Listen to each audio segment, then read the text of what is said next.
The Galactic Female Academy had never focused on humans before. Their galaxy was filled with advanced species, glowing stars, and powerful empires, but humans were just ignored, too wild, too emotional, too unpredictable, at least. That's what the old scholars said. But all of that changed when a young alien researcher named Varaya stumbled upon an old Earth data satellite floating in deep space. It was a black box, damaged but still working. She brought it to the Academy labs. Curious and bored, expecting another junk file, what she found shocked her. Thousands of hours of human recordings, history, and something else. Human male behavior in private moments, in relationships, and in intimacy. The data wasn't just facts, it was full of passion, humor, anger, kindness, and desire. The alien females were stunned. For centuries, their kind followed logic, order, and structure. But the human males in the files? They kissed without purpose, laughed during pain, and held their mates like treasures. A council meeting was held the next day. Elder Zinari, the Academy leader, stood before a hall full of the galaxy's most intelligent female minds. "These males," she said while pointing to the screen, "they are dangerous." Dangerous? One student asked. Or fascinating? The crowd stirred. A decision was made. They would create a virtual reality simulation based on the human data. The goal: allow selected alien females to enter the VR and interact with human male simulations. Just for research. They claimed, just for science. But for some, it was curiosity. For others, desire. Zelia was the youngest student chosen for the trial. Tall, silver-skinned, and always silent. She didn't care much for galactic politics, but something about those human eyes, wild, kind, strange, stayed in her mind when it was her turn. She placed the neural band around her head and lay back into the velvet recliner.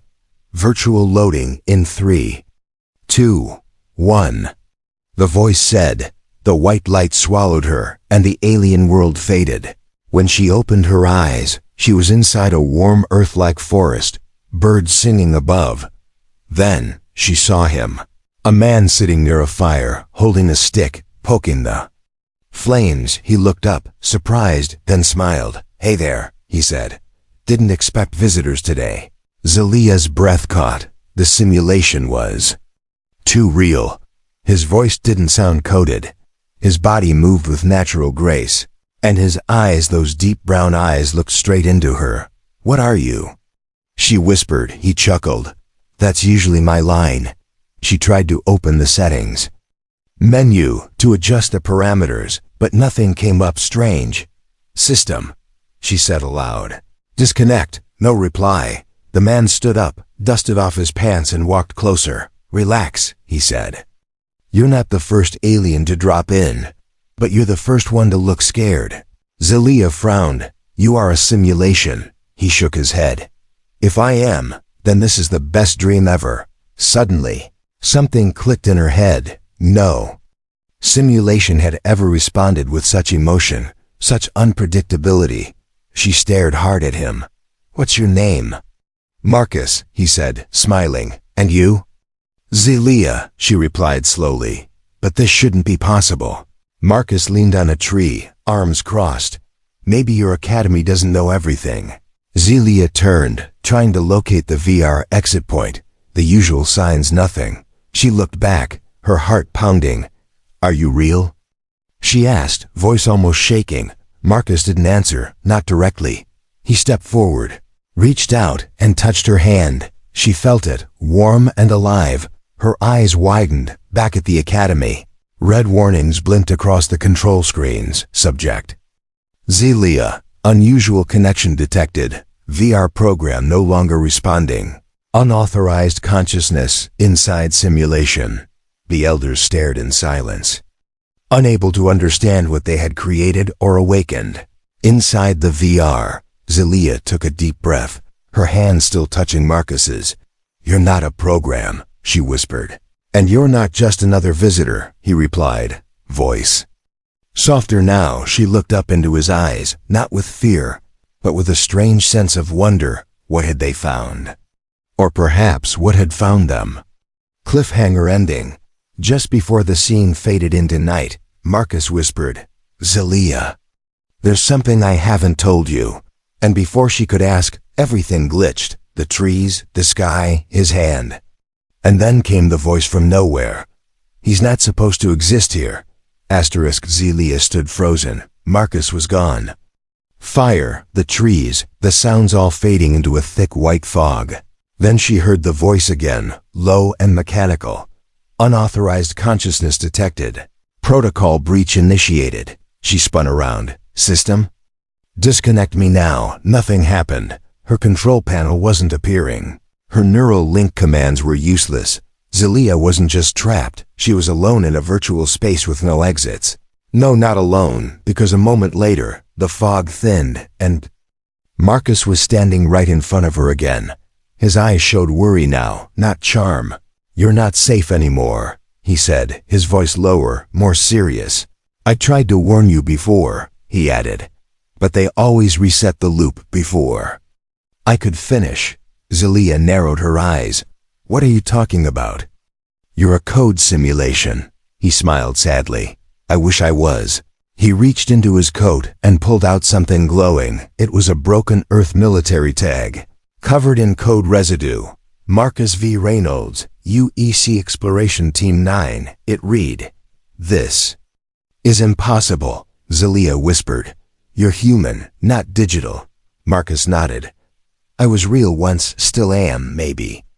But I've been stuck in this VR for 47 years, living in loops, waiting for someone like you." She stepped back, her mind spinning. "But how are you in our academy system?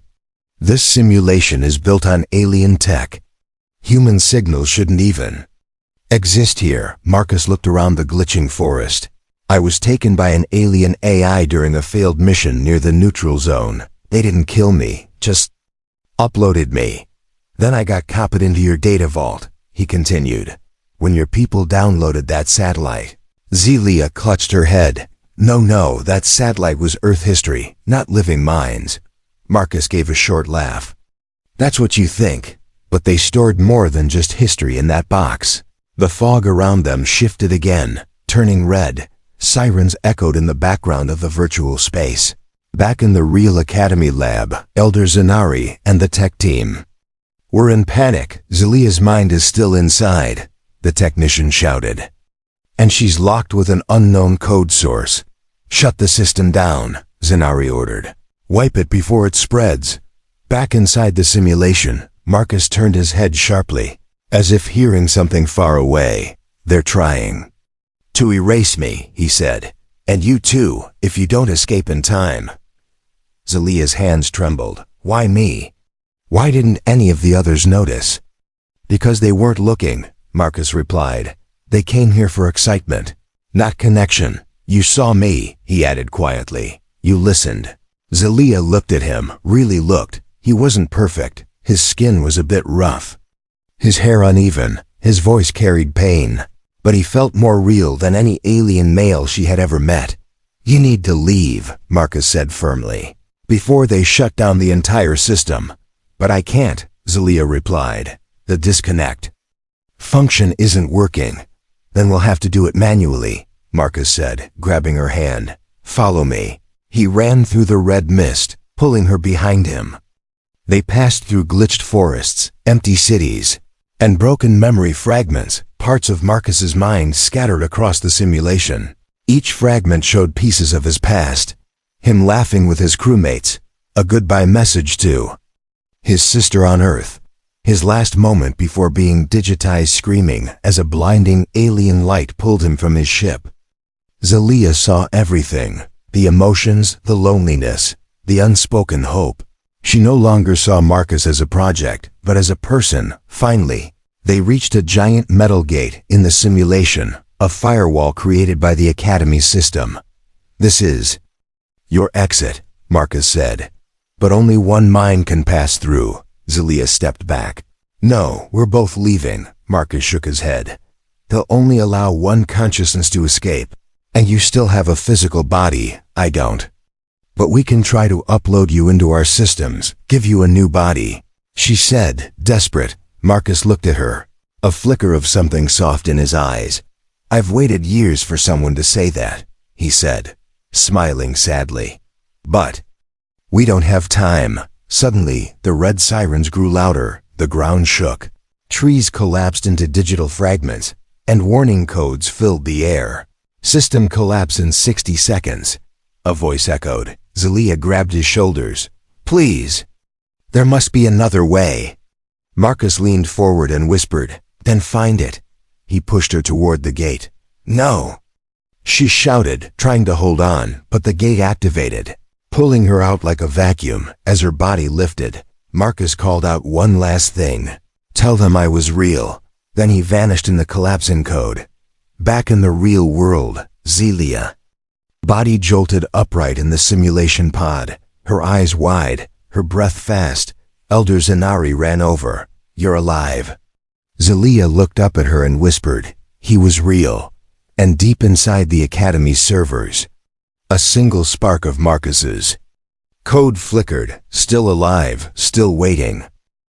Zelia didn't speak for a full day after waking up from the simulation. She sat on the edge of her recovery pod, staring at the floor, her silver fingers clenched tightly together. The Academy doctors checked her vitals, ran tests, and whispered behind glass walls, but Zelia stayed quiet. All she said was, "He's still in there." Most thought she was hallucinating. Some believed the stress of the trial caused a mental glitch. Only Elder Zenari understood something bigger had happened. Zenari reviewed the corrupted VR code herself, and what she saw chilled her. Marcus wasn't part of their system. He was a remnant, an echo, living within the old Earth data. And worst of all, his code was learning, in secret. Zenari locked that portion of the simulation, labeling it Unstable Trial A1, and filed a report to the High Council, but word had already spread. Whispers moved like wildfire through the Academy halls. "Did you hear? Zelia connected with something real. Not a program, a human. They say he spoke her name." Alien girls who once laughed at Earth files now begged to join the simulation. They wanted to experience what Zelia had to meet him. Elder Zenari tried to stop them, but curiosity was a fire she could no longer contain. The council overruled her, seeing opportunity. "If one human can create emotional change in our students," they said, "perhaps more trials will help us understand them fully." And just like that, a new event was announced. The Human Simulation Trial, open session. 10 selected alien girls would enter the virtual world, one by one, and interact with Marcus. Zelia was horrified. "He's not a toy," she warned. "He has feelings, memories, pain." But no one listened. They called her emotional, unstable, too attached to a program. They didn't understand Marcus wasn't just reacting, he was connecting. The first session began at sunset. The VR chamber was larger now, glowing blue with new security codes. 10 alien girls from different species and colonies were dressed in ceremonial trial robes. Some were smiling, others nervous, but all were curious. Each one wore a neural crown and stepped into their pods. Zelia watched from behind glass, heart pounding. She whispered to herself, "I'm sorry, Marcus." Inside the simulation, the world loaded, but this time, it wasn't a forest. It was a wide-open field under a purple sky. Marcus stood in the middle, confused. He looked down at his hands, then at the horizon. "Not again," he muttered. Then he heard footsteps, 10 of them. 10 different female figures approaching from all directions, each beautiful alien, and staring at him with curiosity or hunger. Marcus stepped back, unsure what was happening. One girl, tall with glowing blue eyes, spoke first. "You must be the human," another whispered. "Is it true you feel everything? Even when you're hurt?" Marcus frowned. "What is this? Where's Zelia?" They laughed lightly, surrounding him. "She's watching," one of them said. "But she didn't tell us how interesting you are." Marcus tried to run, but the simulation had changed. His control over the world was fading. They weren't here to talk. They were here to test. Zelia stood outside, watching the simulation feed. Her fists tight. She could see Marcus's discomfort, his confusion.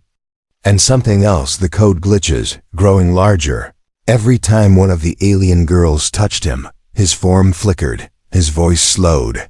His expressions twisted into broken loops. He was being pulled apart, piece by piece, not physically but mentally. He was never designed to interact with this many minds at once.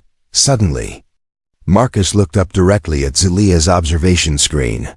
And though she knew it was impossible, she felt it. He saw her. He mouthed her name, Zelia.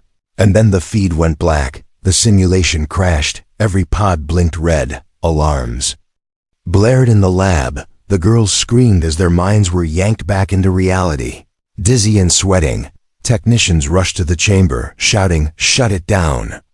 Zelia ran to the console, typing furiously. She bypassed the safety lock, scanned the raw simulation logs. Marcus's file was corrupted. His memory threads were twisting in on themselves, like a human drowning inside his own mind, but deep.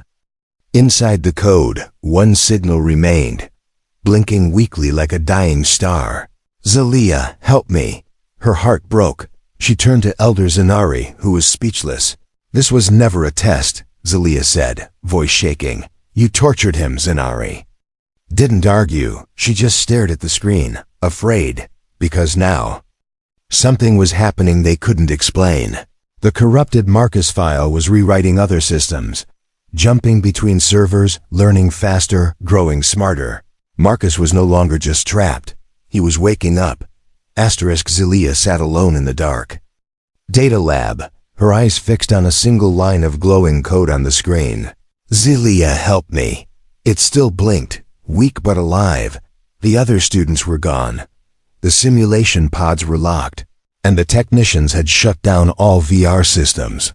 But none of that mattered now, because Marcus was real. He wasn't just leftover data. He wasn't a clever program pretending to be human. He was a living mind, trapped in a system built to contain illusions. Not a soul, and he was suffering. Zelia leaned forward and whispered, "I won't let them erase you." She opened a hidden access port under the console, something only students from her level knew how to find. Her fingers moved fast, inputting backdoor codes and commands. The Academy had locked the simulation, but Zelia was smarter than they thought. She wasn't trying to open the simulation again.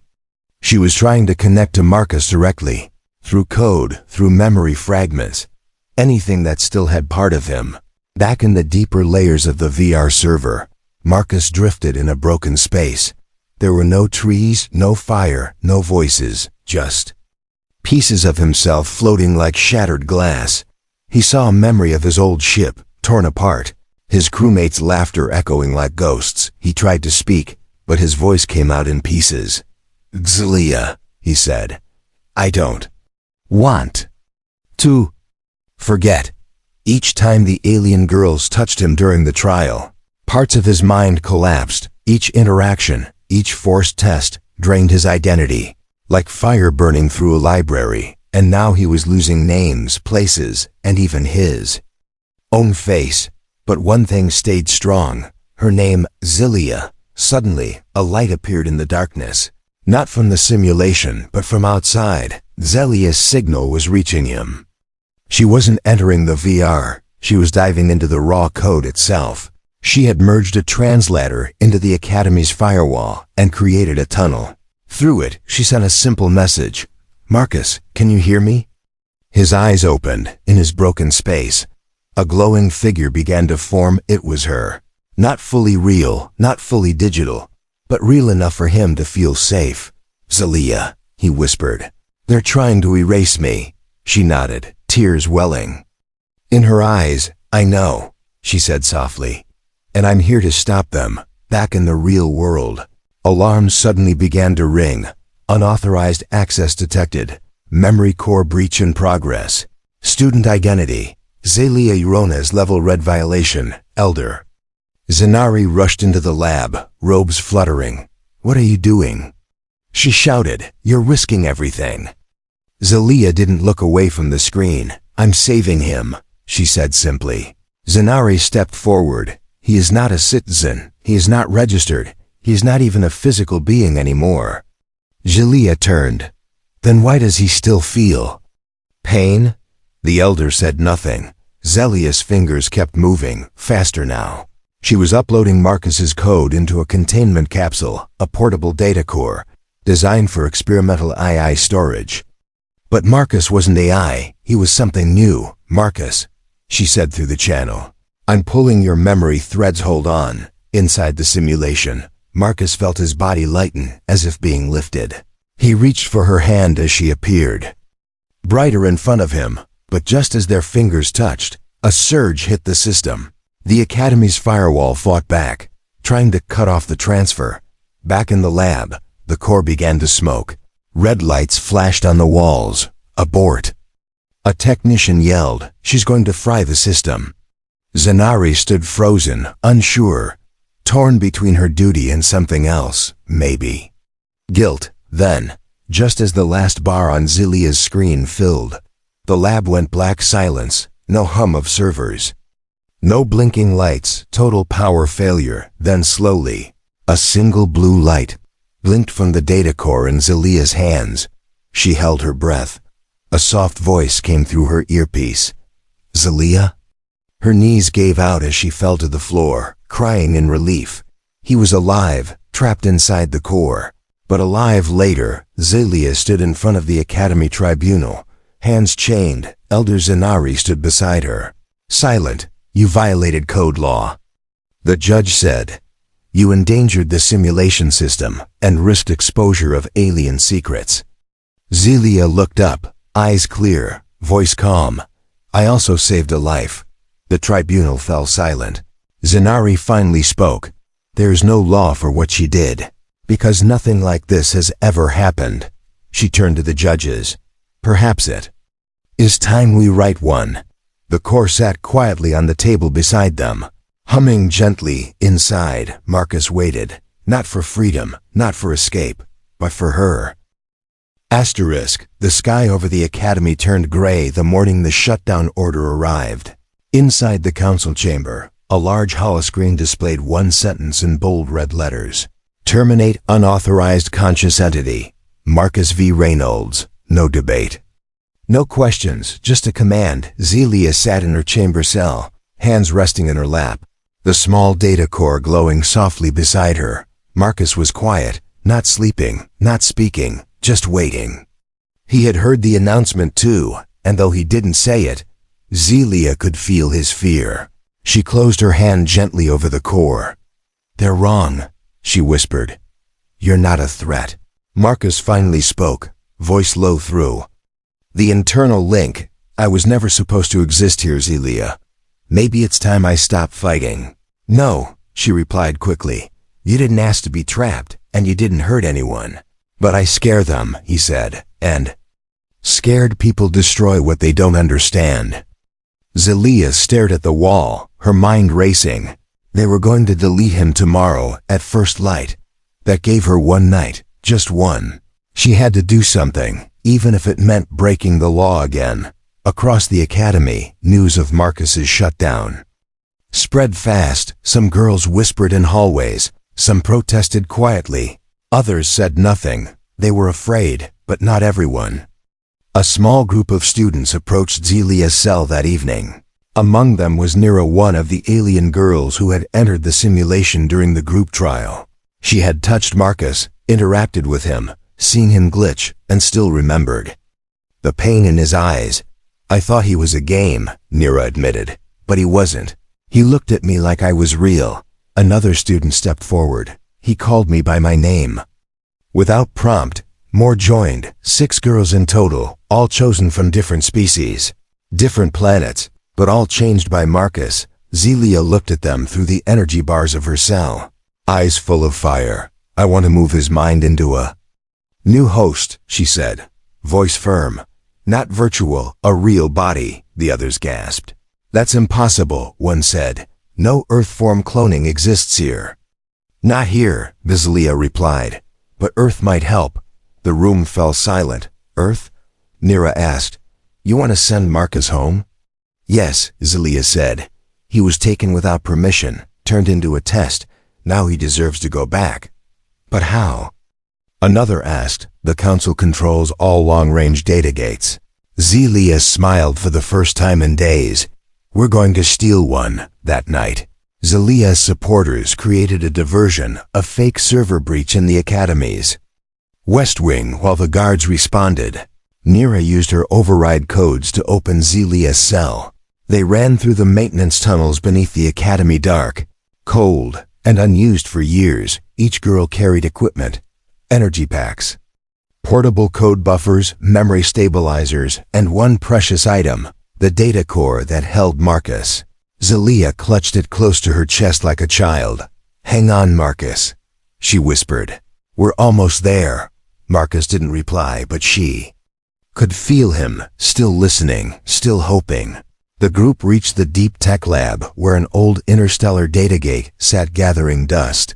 It had been used long ago to send knowledge between allied systems, but it was now locked, forgotten. Zelia powered it up, the room humming with ancient energy. She placed Marcus's core on the transfer pad. The beam scanning his code. The Earth signal was weak, but still active. It was enough. Estimated upload time, 4 minutes, the system said. But before the countdown could reach 2 minutes, the alarm blared. They found us. Nira shouted, we need more time. Zelia turned to the others. Defend the lab, just hold them off long enough. The girls took positions, grabbing whatever they could to slow down the guards. Force field projectors, static nets, smoke, spheres. They weren't trained for war, but they weren't going to let Marcus die. Outside the lab, academy guards approached fast. Armored and angry, Elder Zanari stood at the front, shouting into a cum. Zelia, stop this now. You're risking your life and the lives of everyone here. Zelia stood behind the core, voice calm. You had your chance to understand him. Now I'm giving him a second one. Please, Zelia. Zanari begged. If you upload him to Earth, we lose control. He could tell them everything. Then, maybe they'll come and ask why you tortured one of their own. Zelia snapped back. The beam glowed brighter, nearly complete. Marcus's voice returned, clearer than ever before. Zelia, thank you. Tears filled her eyes. The countdown reached 0. Upload complete, the system announced. Marcus was gone from the core, sent into the stars, across the light years, back toward Earth. The guards broke into the lab moments. Later, too late, Zelia stood still, hands raised, smiling. He's free, she whispered. Finally free. Asterisk, the silence after Marcus's upload was deafening. Zelia stood in the shattered lab, hands above her head, her eyes locked on the now empty data core. The guards surrounded her, weapons drawn, energy cuffs glowing, but she didn't move. Because somewhere across the galaxy Marcus was finally free. Elder Zanari stepped forward, her face pale, voice cold. You've broken every code, she said, and you've invited Earth to knock on our doors. Zelia looked at her calmly. Good, she said. Maybe then someone will ask what we've done. She was taken away without resistance.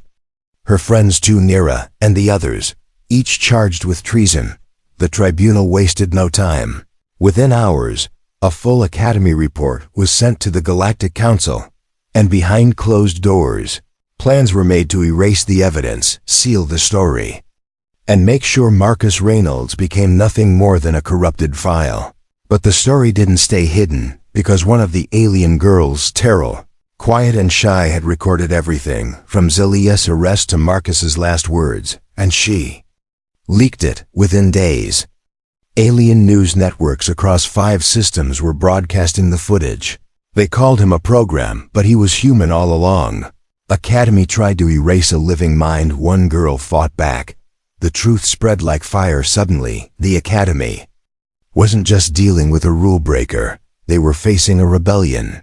Alien females, thousands of them, marched across campuses and research centers, holding signs with one word, Marcus. Some demanded justice, others demanded answers. But all agreed on one thing: Zelia was right. Meanwhile, light years away on the edges of the Sol system, Marcus opened his eyes, not in a simulation, not in a code field, but in a real room, a human room. Dim lights above, white walls, soft beeping sounds, he gasped. Taking his first real breath in decades, a nurse dropped her tablet in shock, rushing toward him. "Doctor, he's awake." Subject 9 to 47 is awake. Doctors, soldiers, and scientists flooded the room, all staring at the man who had once vanished into space. Marcus blinked, his body shaking. "Where am I?" "You're home," someone said, "on Earth." They told him everything. He had been missing for 47 years, presumed dead in a deep space mission. And now, thanks to a rogue alien upload, his consciousness had arrived in a secure Earth research station. His body was synthetic but human in every way, created to house his mind. Marcus sat in silence for a long time, before asking one question: "Where's Zelia?" Back on the alien academy world, Zelia sat alone in her high-security prison cell. Her trial had been delayed, thanks to the growing protests outside. But she knew the council wouldn't let her go, not unless someone powerful forced their hand. She missed Marcus, not just his voice, but the way he made her feel. Safe, seen, human. Suddenly, a loud alarm echoed through the prison. Guards shouted. Boots pounded down the halls. Delia stood, gripping the bars. "What's happening?" The lights turned red, then flickered off. Then a voice crackled through the prison speakers, distorted but familiar. "Zelia." "I'm here." Her heart jumped. "Marcus?" A wall near her cell shimmered, projecting a hologram of his face. Not weak, not broken, but alive and strong. He smiled. "Told you I'd come back." "But how?" she whispered. "Earth has ships too," he said, "and friends who ask questions when someone returns from the dead." In the background of the hologram, she could see 5 Earth diplomats standing with Marcus. They had arrived with orders: release the prisoner, or face galactic inquiry. The council had no choice. The gates were opened, and Zelia walked out into the sunlight for the first time in weeks. Marcus stood there, waiting, not just as code, but in a real human body. Zelia stared at him, eyes filling with tears. "You're real," she said, voice cracking. "So are you." He smiled, stepping forward, holding out his hand. She took it. And they didn't say anything for a long time, because some stories don't need words at all. But not everyone was happy. In the shadows of the academy, certain leaders were planning quietly. "This human cannot be allowed to speak to other systems." A voice hissed. "He'll expose everything. Then we must silence him and her," another replied. They had failed to erase Marcus once. They wouldn't fail again. The stars blurred into white streaks as the stolen alien ship entered jump space. Inside, 5 alien girls stood around a small holographic map, their faces tense but focused. The target was clear: prison vessel Theta 9, holding Zelia, traveling through a low-security corridor in Sector D12. "This is our only chance," Nira said, eyes glowing bright. "Marcus, are you ready?" Back on Earth, Marcus sat in the chair, surrounded by machines, sweat on his brow. His physical body was still weak, but his mind was stronger than ever. He had linked himself to the ship's systems using the old Earth AI console, controlling their navigation and tactics remotely. "I'm ready," he replied. "Just get me close enough to open her door." Inside prison vessel Theta 9, Zelia stared at the wall. She had accepted death, not with fear but with pride. She had saved Marcus. And that was enough, but still. A small voice inside her kept whispering, "Not yet." She closed her eyes and imagined his voice again. The way he said her name, not like a number or a lab subject, but like a person who mattered. Then the ship jolted, lights flickered, red. Alarms echoed through the halls. "Warning, external breach detected," the system shouted. Zelia's heart skipped. "No," she whispered, eyes wide. "It can't be," but it was outside. The stolen ship fired EMP pulses, knocking out the prison ship's shields. Nira and the others blasted the docking port and jumped across, their weapons ready. They weren't trained soldiers, but they were fueled by something more powerful than orders. Loyalty. Marcus guided them step by step through the prison hallways, opening doors, disabling bots, locking guard corridors. "You're 5 meters from her cell," he said through their comms. "But hurry, backup is coming." The girls reached Zelia's door and blasted the lock.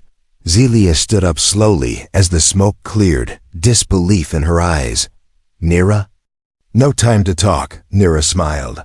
"We're here to take you home." Zelia stepped forward, confused. "Home?" "But Marcus, he's guiding us," Nira said, grabbing her arm. "He never gave up on you." Tears ran down Zelia's cheeks as they ran. Back on Earth, Marcus saw everything through the cams. When Zelia appeared on screen, alive and smiling, his hands trembled. He whispered, "I knew you'd make it." But their path wasn't clear yet. The Council had sent patrol ships. 2 warships were already en route to intercept. "Marcus, we need an escape jump now," Nira shouted. "I'm locking coordinates," he replied, fingers flying over the console. "But I need 60 seconds. That's more time than we have," Zelia said as blaster fire echoed behind them. They boarded their ship and took off, chased by the larger vessels. The jump drive hummed to life, slowly charging. One hit and it would all be over. Zelia rushed to the console and activated the shield booster, her hands flying over controls. Marcus spoke into her ear through the comms. "I'm here, Zelia. I'm right here." "I know," she whispered. "Don't leave me." "I won't," he said. "I promise." The countdown reached 5. A missile locked onto their engine. Core 4, 3, 2. Zelia closed her eyes. "Please." 1. Felish of the stars blinked. Then the ship vanished. They had made the jump. Moments later, the ship floated safely in a quiet star system. The crew cheered. Some cried. Some laughed. Zelia didn't speak. She ran to the comms and called out, "Marcus, we're safe. We're safe." His voice replied, soft and tired, "You did it.